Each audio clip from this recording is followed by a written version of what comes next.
llegar a presentar respecto a lo que está pasando. Entonces, vámonos con el presidente Juan Manuel Santos. ¿Le parece, Andrés? ¿Listo de una vez? El nuevo acuerdo de paz que firmamos será discutido en el Congreso para que sean los representantes elegidos por los colombianos quienes lo refrenden y lo implementen bajo el control de la Corte Constitucional. En nuestra democracia, como dice la Constitución, el pueblo ejerce su soberanía directamente o a través de sus representantes elegidos por el voto. Y dice también nuestra Carta que los miembros de los cuerpos colegiados, en particular el Congreso, representan directamente al pueblo. Es la esencia de la democracia. Ahí se analizan y deciden los temas importantes para el país, para los ciudadanos, y la paz es el más importante de todos los asuntos de la nación, de toda nación. Este procedimiento se adoptó también por la urgencia de la paz. Había comenzado a desmoronarse el cese al fuego por cuenta de la incertidumbre sobre el futuro. No podíamos dilatar un minuto más la implementación. Imagínense por un momento, por unos segundos, lo que hubiera significado volver a la guerra con las FARC. En cambio, firmado hoy el nuevo acuerdo, la implementación podrá arrancar tan pronto el Congreso refrende los acuerdos. Espero que según el procedimiento establecido, la refrendación sea aprobada en el curso de la semana entrante. Ese será el día D. ¿Y esto qué significa? Que 5 días después se iniciará el movimiento de las FARC hacia las zonas veredales transitorias. A los 90 días se iniciará la dejación de las armas y en 150 días, tan solo 150, todas las armas de las FARC estarán en manos de las Naciones Unidas.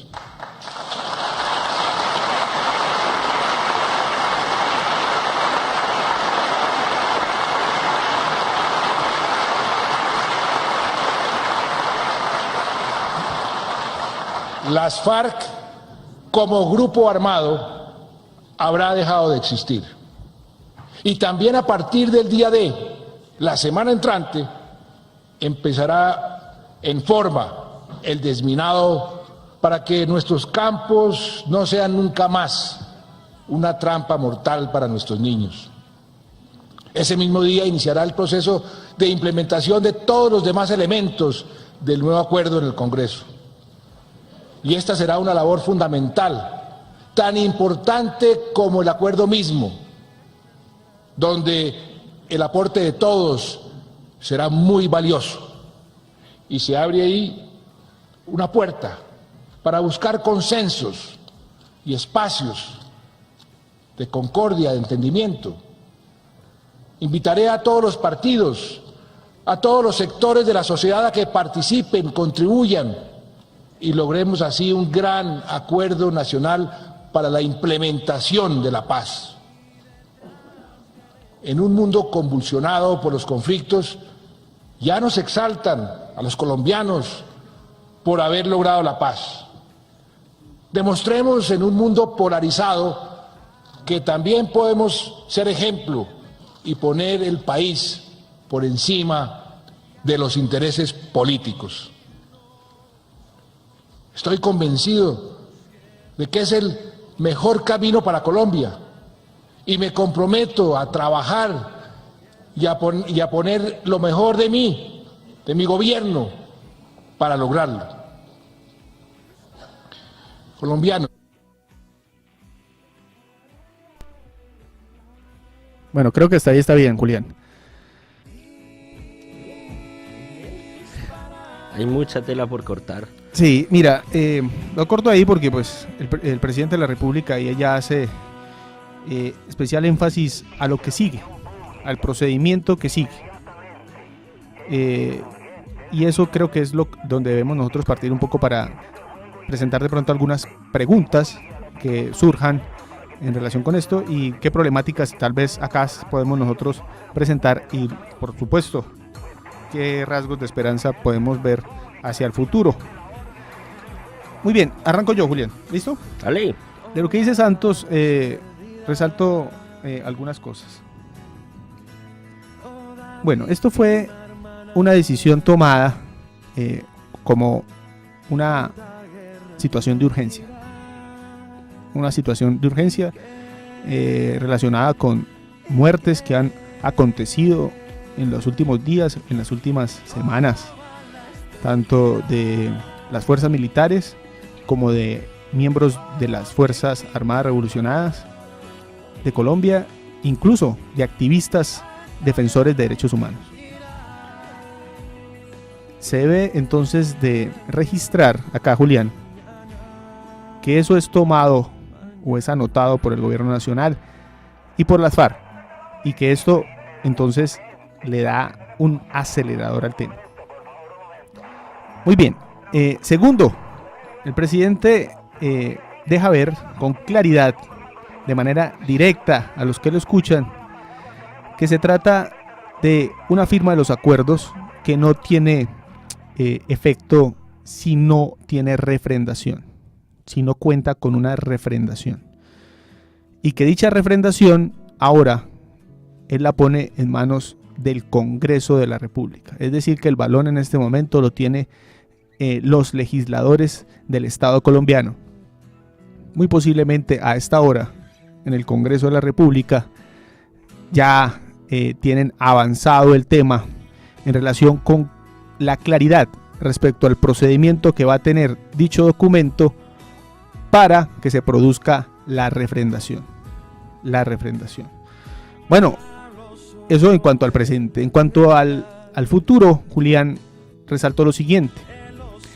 El presidente de la República dice esto a los colombianos, y a todo el mundo. A partir del día siguiente en que el Congreso refrende este acuerdo, empieza el día D, con el que empieza a contarse 5 días después, para que inicie la movilización de las FARC hacia las zonas transitorias territoriales, que ya han sido designadas, que ya se conocen. Pero también, a partir del siguiente día, inicia el desminado. También se promete, y yo con eso tal vez terminaría, que en 150 días, a partir del día D, del día siguiente a la refrendación de los acuerdos, todas las armas de las FARC han sido entregadas a la Organización Nacional de las Naciones Unidas. Y bueno, también iniciaría, también de manera inmediata, la erradicación de los actos legislativos y de las leyes que desarrollan o que implementan lo acordado. Bueno, hasta aquí, Julián. Salen muchísimas preguntas que voy a retratar posteriormente, pero ¿qué usted resalta de lo que dijo Juan Manuel, el presidente de la República? No, hay varias cosas y además nos ponen en un contexto concreto de lo que significaba pensarse la firma del acuerdo. No solamente era oponerse el sí y el no, sino también tiene unas implicaciones frente a lo que eso significa con la implementación. Y tú lo pones, y hay algo que me llama mucho la atención, Fernando, frente a esto, que ese primer punto que plantea, frente a la urgencia de sacar el tema, y eso tiene varias implicaciones, pero nombraste una que me parece que no se puede dejar pasar por alto, y mucho menos en esta semana, por lo que ha venido sucediendo con los asesinatos a varios líderes de organizaciones sociales y defensores de derechos humanos. Me parece que ahí hay una situación que se nos puede agravar frente a la violación de derechos humanos, y que nuevamente vuelven los asesinatos a líderes sociales y a defensores de derechos humanos. Eso es una cosa que también está la orden del día frente a esta polarización que tuvo el país con el sí y con el no. Esa urgencia pasa también por entender que había una gran diferencia con el Brexit, cuando si bien se hizo un símil de lo que había pasado con el pasado 2 de octubre frente a las votaciones de Gran Bretaña, pero la diferencia es que hoy la decisión en Gran Bretaña es que efectivamente salen de la Unión Europea y eso tienen que operativizarlo, y la diferencia es que en Colombia el presidente no estaba obligado a someterlo a plebiscito y había podido desde un comienzo, así como lo manifestó la Corte Constitucional en su sentencia, había podido sacar adelante el acuerdo sin la necesidad de esas elecciones. Eso es a lo que estamos asistiendo hoy. Yo debo confesarle que hoy, cuando veía la transmisión del auditorio del Teatro Colón, debo decirle que me sentí mucho más a gusto de lo que pasó el pasado 26 de septiembre del show que se hizo en Cartagena. A mí realmente eso me incomodó, muy a pesar de que yo he sido un hombre, y usted lo sabe, que ha apostado por la paz en esta corta existencia que tenemos. He sido un convencido de la salida política negociada, pero a mí ese show no me gustó, a mí eso me pareció hasta irrespetuoso con los colombianos. Pero el día de hoy me pareció muy agradable ese acto, me pareció realmente serio, me pareció respetuoso, y creo que ahí hay mucho por rescatar.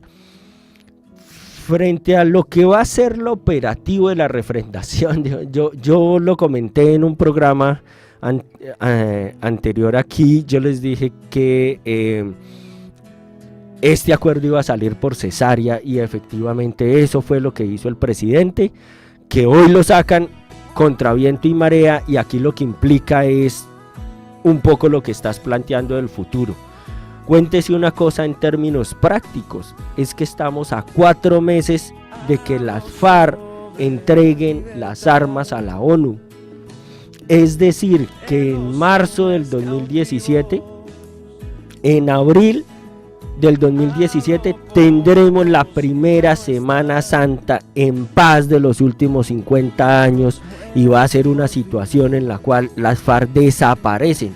Quiere decir que va a ser la primera Semana Santa que tendremos en Colombia sin que existan las Fuerzas Armadas Revolucionarias de Colombia, FARC-EP. Eso es una cosa que la ONU nos verificará, la ONU nos entregará cuentas, y todos los ciudadanos tendremos que estar ahí. Eso es una cosa real y práctica. ¿Qué tenía que ver con la necesidad de implementar los acuerdos? Y tenía que ver con la necesidad de implementar los acuerdos porque no se podía, que también lo conversamos en esta mesa de trabajo, perder la unidad de mando de las FARC en un limbo en el cual, si no se operativiza eso, que es un poco empezar a desplazarse, pero empezar a desplazarse y empezar a la entrega de armas, ¿hacia dónde va? Pues hombre, eso tiene que ver con una unidad de mando, y la guerrillerada, eso que se ha hablado de la guerrillerada, necesariamente necesita garantías jurídicas y garantías sociales y garantías políticas para efectivamente poder desmovilizarse, para poder creer en el proceso y que el gobierno lo iba a dar. Y el otro escenario es que el gobierno no permite que esto entre en la agenda de las elecciones del 2018, y eso me parece muy importante y me parece que es una muy buena decisión. En el tema de la refrendación, lo que a mí me llama la atención es la discusión sobre la legitimidad actual del Congreso. Y se lo voy a poner en estos términos porque me sorprende esa doble moral que nos estamos acostumbrando en el país, y que además se está haciendo carrera en las nuevas generaciones por un lado, y se nos convierte en paisaje, porque ahora resulta que el Congreso no es legítimo.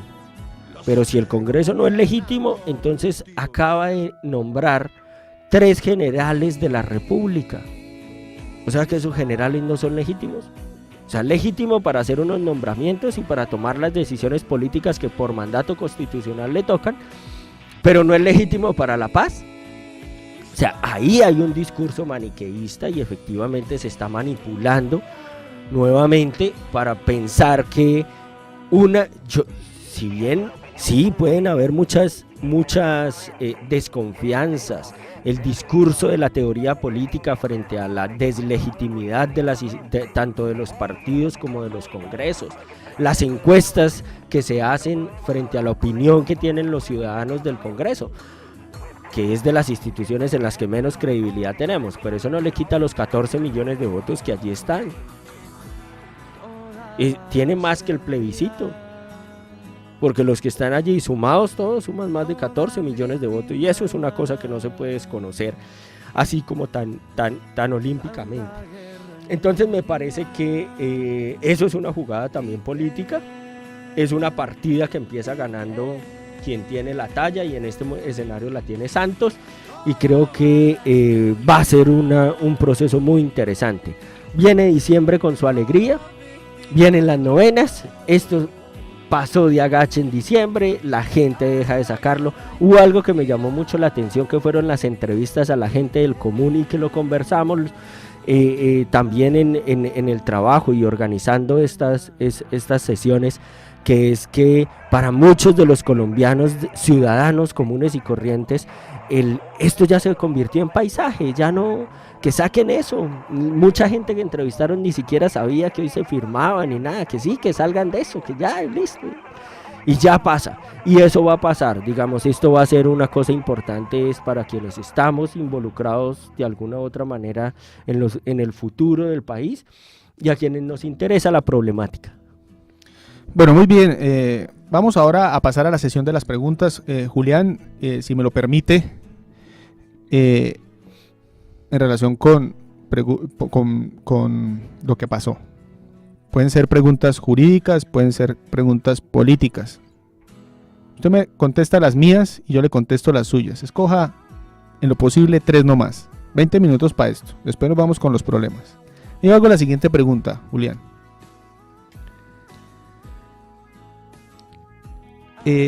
Hoy se firmó el acuerdo de paz. Ese acuerdo de paz, ¿qué naturaleza tiene? ¿Cuál es su contenido? ¿Es una política pública? ¿Es un acuerdo conforme al artículo 3 común de los convenios de Ginebra? O sea, es decir, un acuerdo humanitario. ¿O es la cese del fuego? Es decir, paz positiva, paz positiva. Dependiendo de la respuesta a esa pregunta, la pregunta es la siguiente. ¿El Congreso está habilitado para refrendar el acuerdo de paz? ¿Está habilitado? ¿Tiene competencia para refrendar el acuerdo de paz? Esa es la primera pregunta. La siguiente pregunta tiene que ver con lo que se viene. Y es lo siguiente. Usted conoce de el procedimiento de seguridad, o ha escuchado algo sobre cómo se va a garantizar la seguridad de los que después del día D, es decir, de que se refrenden los acuerdos, se van a movilizar a las zonas temporales territoriales, transitorias. O sea, ¿cómo va a ser ese proceso de movilización? O si conoce algo sobre eso. Lo tercero y un poco para dejarlo ahí. El acto legislativo, óigame bien, Julián, el acto legislativo 01 del 2016, que habilita la presentación de actos legislativos, o sea, los actos legislativos que se van a empezar a presentar para implementar los acuerdos, es porque el acto legislativo lo permite. O sea, el acto legislativo que reforma la Constitución, que tiene 5 artículos y que aprobó el Congreso este año, es el que permite presentar esas reformas constitucionales y las leyes y todos estos paquetes de cosas. No está en vigencia ese acuerdo. Y ese acto legislativo en el artículo 5 dice lo siguiente, Julián. El presente acto legislativo rige a partir de la refrendación popular del acuerdo final para la terminación del conflicto y la construcción de una paz estable y duradera. Es decir, que el procedimiento legislativo especial para la paz, las facultades presidenciales para la paz, el plan de inversiones para la paz y bueno, lo demás, obviamente para implementar el acuerdo, entrará al día siguiente de la refrendación popular. El Congreso, en ese mismo sentido, interpretará que es el que hace la refrendación popular. Esto crea una inseguridad para unos. El acto legislativo dice refrendación popular y no dice refrendación representativa. Y en el futuro va a traer problemas jurídicos. Entonces, ¿cómo podríamos nosotros entrar a pensarse que se habilita el Congreso para hacer dicha refrendación popular sin entrar en algunos problemas de tipo procedimental?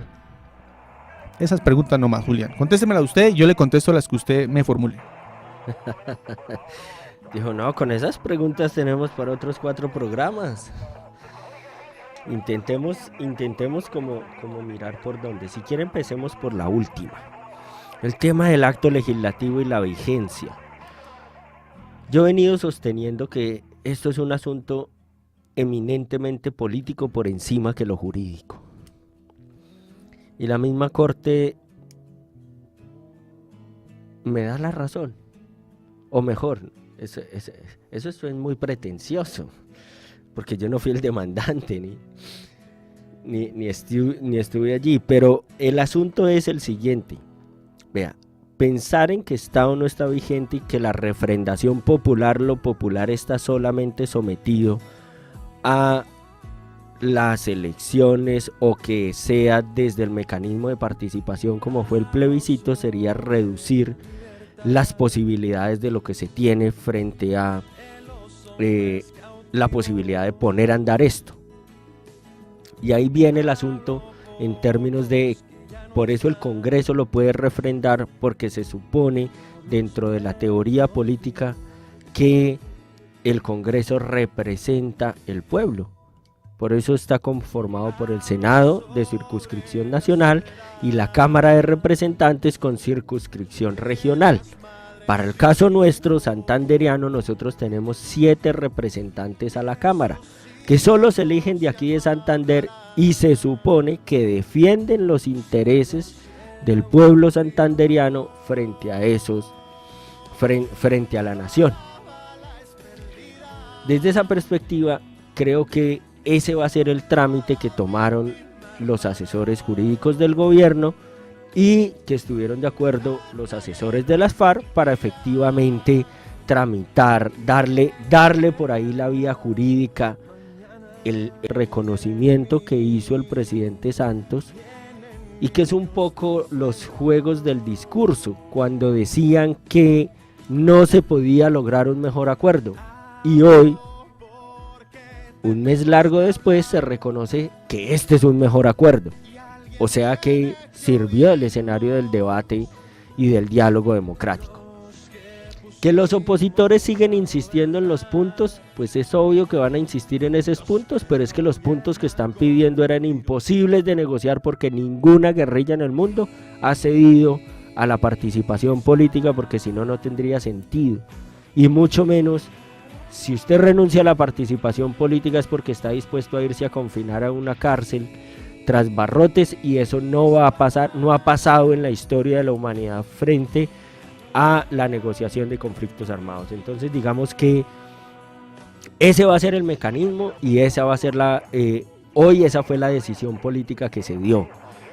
Creo que viene una gran andanada de normatividad, viene todo el paquete de lo que eso va a implicar, porque tú nombrabas ahí la agenda un poco, cerrando esta última pregunta, nombrabas la agenda de medidas de lo que eso implica, y para cada una de esas situaciones implica una institucionalidad, y esa institucionalidad tiene que prepararse, ajustarse y adaptarse a lo que va a ser la implementación de esos procesos, de esos acuerdos en cada uno de los diferentes puntos y lo que eso significa. Creo que ese va a ser el escenario y yo sí creo, digamos que aquí te respondo de paso, como entro en la segunda pregunta, que era que si el Congreso está habilitado para la refrendación. Yo creo que sí, yo sí creo que efectivamente está habilitado para la refrendación. Ya lo había mencionado, es un poco por la legitimidad popular, por lo que fueron electos. Ninguno de los que está ahí llegó por sorteo, sino efectivamente fue porque ganaron esa curul en las elecciones pasadas y efectivamente representan allí la voluntad del pueblo según la teoría democrática y en el sistema político en el que nos encontramos. Entonces digamos que sí está habilitado. Cuando hablas de la naturaleza del acuerdo, hay quienes dicen que es una política pública, hay quienes dicen que es un acuerdo humanitario. Digamos que eso tiene varias dimensiones de lo que se da. Tú sabes que actualmente yo estoy cursando estudios sobre políticas públicas y eso es una cosa que me tiene muy contento y muy encarretado por poder tener mayores herramientas para el análisis. Y frente a lo que sería hoy lo que se considera una política pública, no creo que eso sea una política pública, es un acuerdo. Y un acuerdo se da entre dos partes. Una parte que se llama Fuerzas Armadas Revolucionarias de Colombia, FAREP, que son un grupo insurgente reconocido con estatus de beligerancia y reconocido como una guerrilla legítima contradictora del Estado, que tiene una agenda de poder, que fue lo que negoció con el gobierno, que el gobierno es una entidad, una institucionalidad legítima, con un jefe de Estado, que es el presidente Juan Manuel Santos, que hace uso y ejercicio del poder de jefe de Estado y que a partir de ese poder es que negocia y construye un acuerdo para que esa guerrilla deje las armas. Desde esa perspectiva, sería un grupo poblacional específico. El mayor depositario hoy de ese acuerdo es las FAREP, porque son efectivamente el grupo que se quiere desmovilizar y que se quiere que se entregue las armas y que efectivamente salga del terror y la violencia en la que hemos estado los últimos 50 años. Desde esa lógica creo más que, y es un poco desde la teoría de los acuerdos humanitarios, creo más que es, y para mí es eso, es un acuerdo humanitario en donde efectivamente se cesa la violencia armada entre un grupo insurgente y el Estado. Esa es una lectura que yo tengo. Otra cosa es que a partir de ese acuerdo se van a tocar unos asuntos que tienen que ver con el resto de la población y que tal vez lo más seguro es que de allí se tengan que crear unas políticas públicas.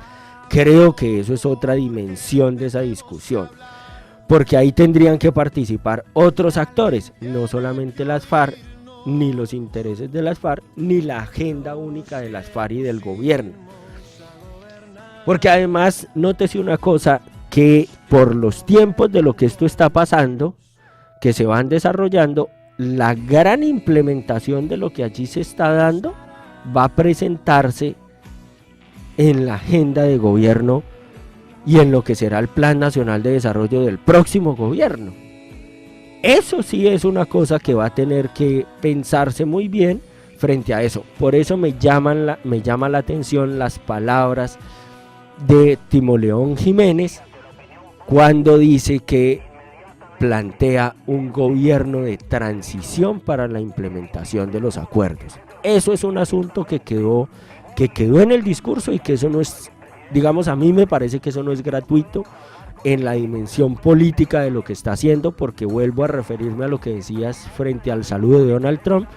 A mí me parece positivo que reconozcan eso, porque eso lo que hace es demostrarnos la dimensión política internacional que hoy está teniendo ese acuerdo, es decir, que las FARC están en sintonía de la agenda internacional y son capaces de leer que sin el gobierno de los Estados Unidos esto sería una cosa muy complicada de implementar.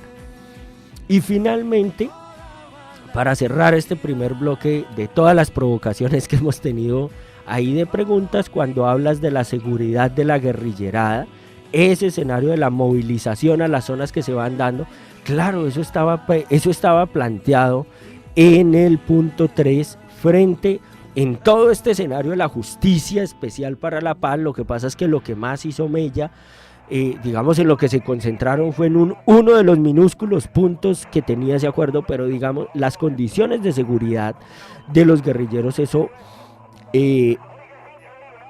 es difícil decir que está garantizado porque no falta, pero las condiciones en términos de teoría de cómo se va a hacer efectivamente están contempladas en el acuerdo.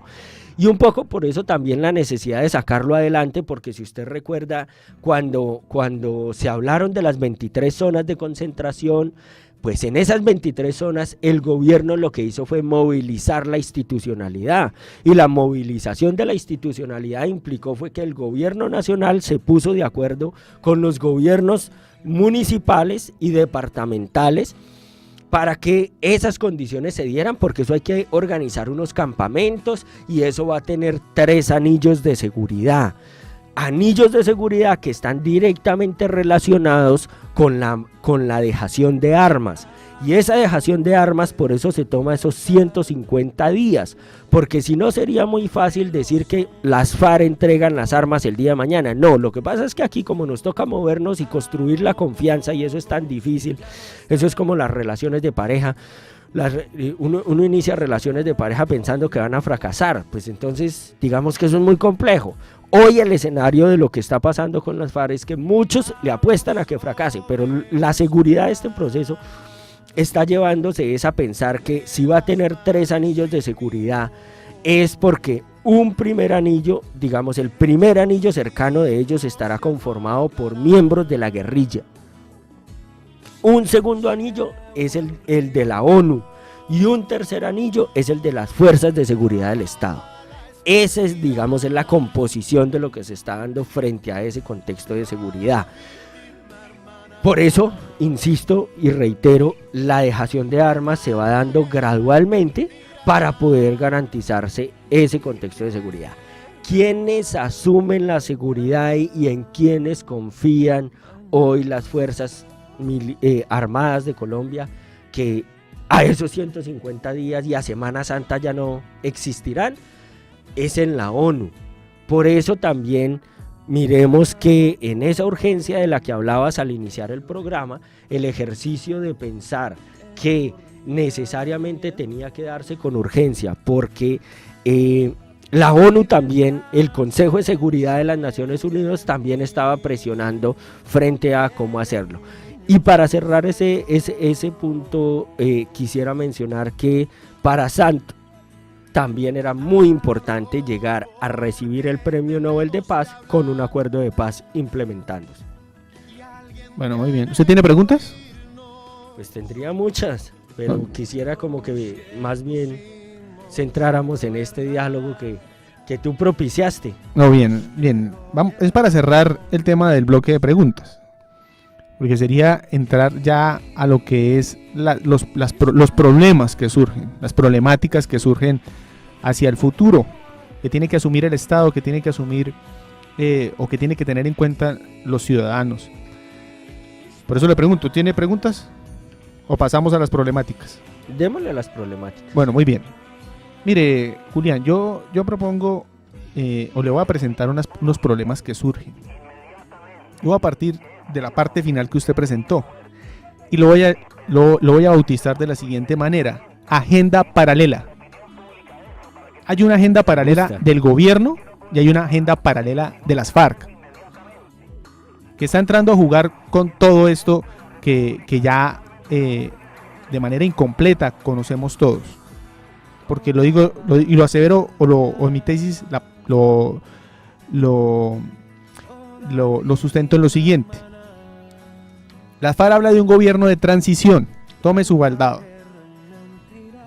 Gobierno de transición post acuerdo y en el trámite de la implementación.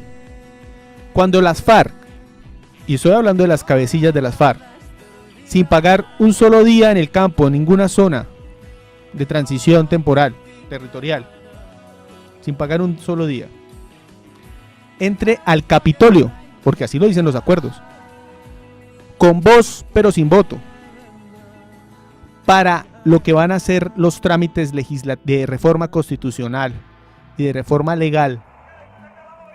Cuando ellos entren allí,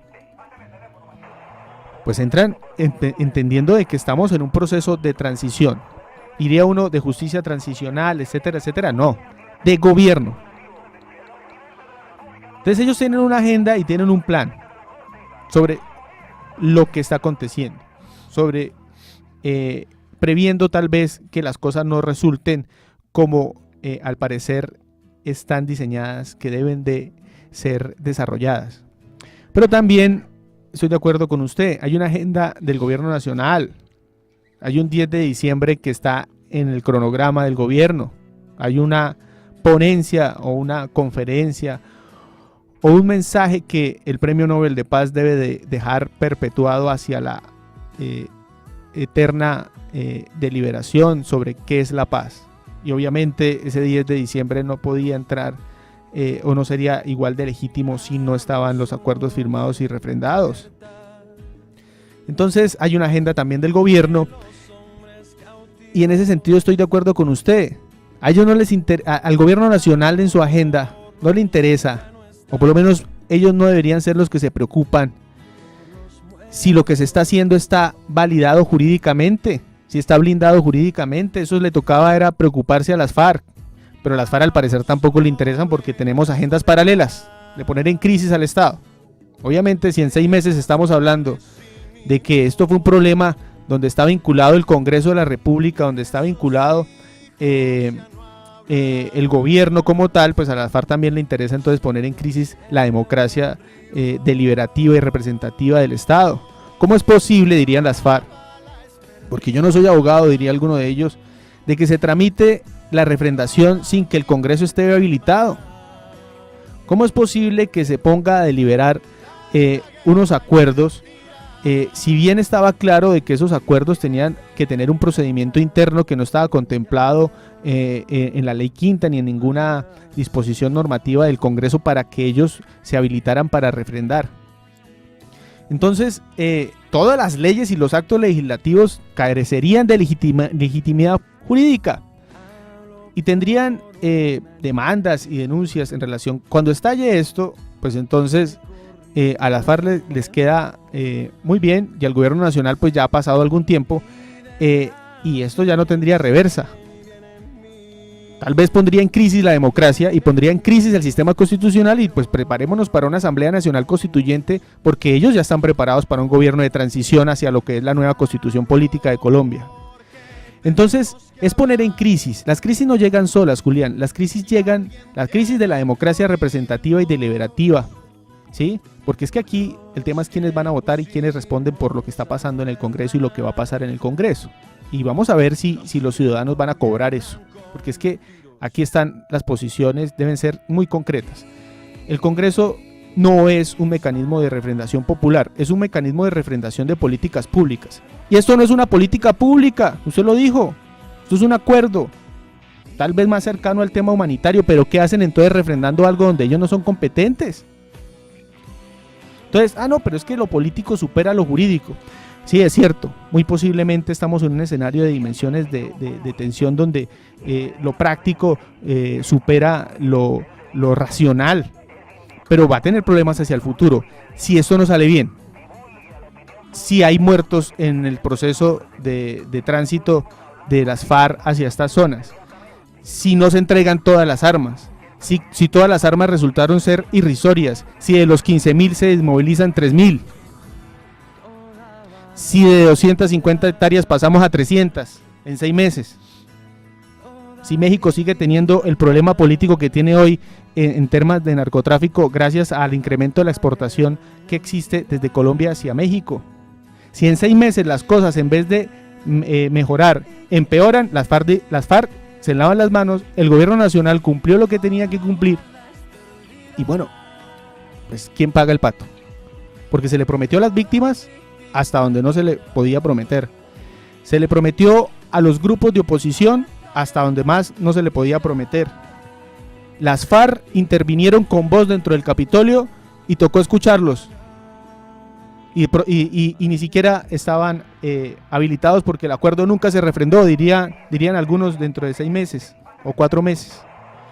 Esos son los problemas que yo considero que podrían aparecer y que parten un poco de su tesis. Esto no es política pública. ¿Qué hace el gobierno entonces refrendando un acuerdo humanitario o refrendando un cese del conflicto? O sea, eso no necesita refrendación.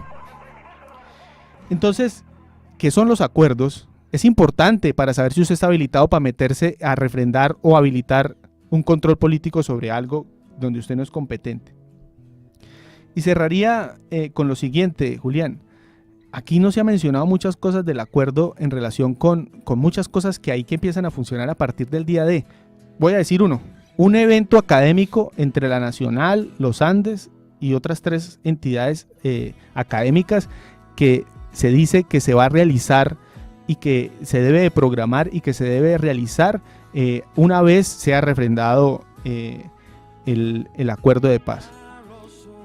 Bueno, entonces le propongo esto, un problema sobre qué es la democracia y si el todo vale y bueno, en el camino se mejora y si salió mal, pues, ¿qué es la democracia? Pero mira que antes de eso, señor, yo quisiera referirme a 2 cosas. Uno, volver a la metáfora de la relación, del amor, porque aquí nos toca volvernos a enamorar del escenario de la paz. Pero acuérdese que hay un tercer escenario aquí en esta mesa, que es el tema de las esperanzas y las reflexiones. No se adelante. No, pero vamos no a hacer lo que toca hacer. Los problemas. Es que es un poco el escenario de los problemas, porque lo que digo es de volver a la metáfora, porque es un poco como que tú pensar en el fracaso es como cuando uno inicia la relación y está pensando que le van a ser infiel.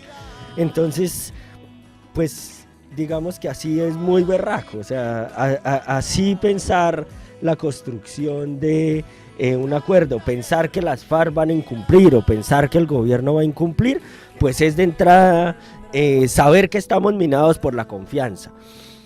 Es difícil la confianza, pero yo le voy a decir algo. Mire, yo nunca en la historia de este país, en lo poco que he leído sobre eso y en los últimos 20 años de participación activa frente a los procesos de negociación, de salida negociada del conflicto armado que he tenido y gracias a la universidad que también permitió los espacios y la participación activa, la Universidad Santo Tomás en esta construcción de paz de este país, nunca había visto las FARC tan convencidas de entrar a la vida civil.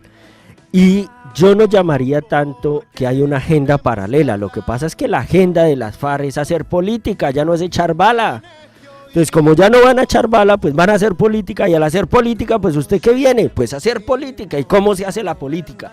Pues pensándose la política y boleándole madera a los partidos tradicionales, porque es un poco, y esto son notas al margen, es un poco quién le ha hecho un juicio al Partido Conservador frente a la política agraria los últimos 35 años, cuando ha sido ese partido quien ha puesto los ministros de los últimos 35 años, y llegó Santos y hasta ahora es que ponen a Aurelio Irragorri de la U.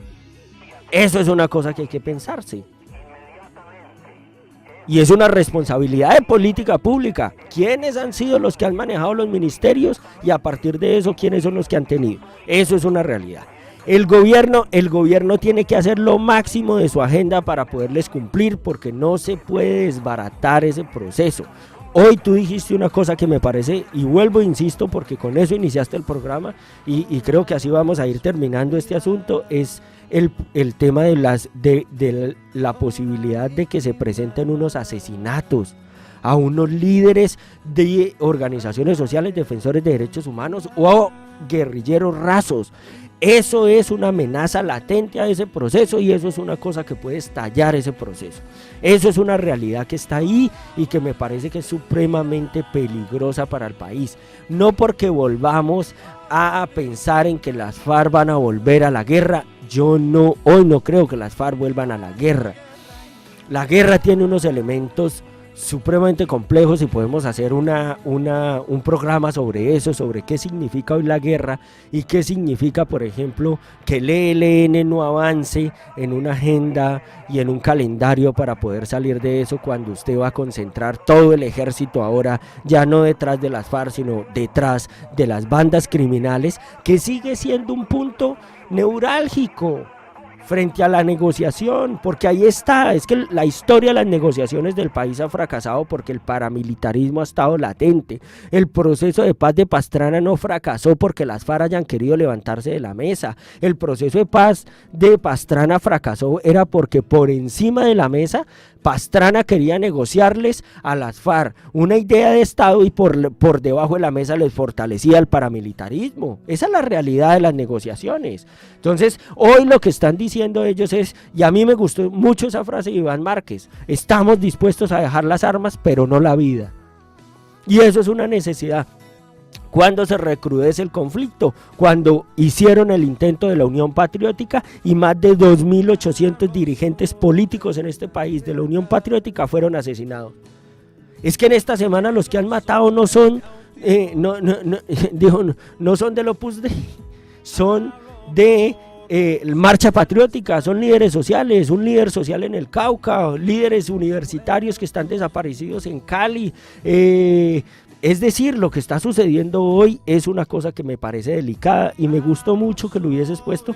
Pues además tú eres un estudioso del tema de los derechos humanos y tienes posgrado en esa área, me parece muy importante eso, para ponerlo en la agenda, porque eso es un tema que no puede pasar de agache. Hemos visto en las noticias que han hecho consejos de gobierno, que han hecho consejos de seguridad y que el presidente encabezó eso y que puso eso como prioritario. Entonces yo creo que ahí va a pasar eso.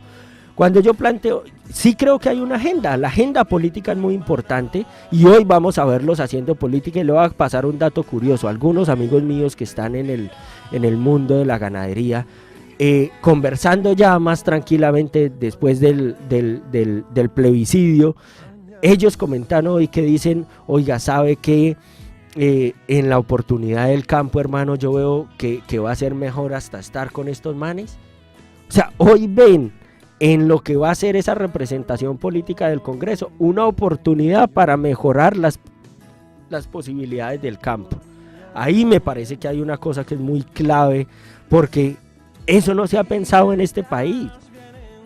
Vea, en términos de política pública, la discusión hoy es que al 2030 el 72% de los colombianos vamos a estar viviendo en zonas urbanas.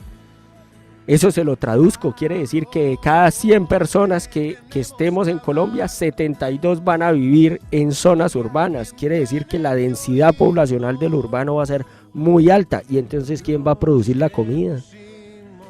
Y entonces, ¿quién va a trabajar el campo?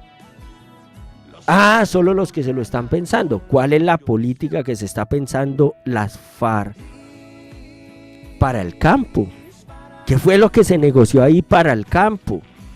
Porque si usted empieza a ver qué tal que las FARC sean capaces de convertirse en la multinacional más grande de América Latina en la producción de alimentos, y esa guerrillerada y esa discusión de tierra sean es para poner a producir la tierra y empecemos a entregarle lo que nosotros hoy importamos, en alimentos. ¿Qué tal que nos cambie? Eso es tener un escenario esperanzador. Entonces, volviendo a la metáfora de la relación, eso es pensar desde el escenario de la esperanza, del idilio, de que esto va a salir bien, de que vamos a llegar a viejitos y nos vamos a amar toda la vida, y no desde el escenario de que me van a poner los cachos y como me van a poner los cachos esto va a fracasar. No, el escenario es desde pensar, y aquí hay una responsabilidad de todos los colombianos, porque esto no es solo de las FARC y del gobierno, es que ¿de dónde va a salir la plata para financiar eso? Eso no es gratis. Tú pones otro tema que es muy delicado, que es la relación con México, no solo por política exterior, sino el sustento de la relación con México es el narcotráfico. Y es un tema que le interesa a los Estados Unidos y le interesa para combatirlo. Y es un tema que está ahí en la agenda y necesariamente hoy le llamamos microtráfico. Mentira, eso es narcotráfico.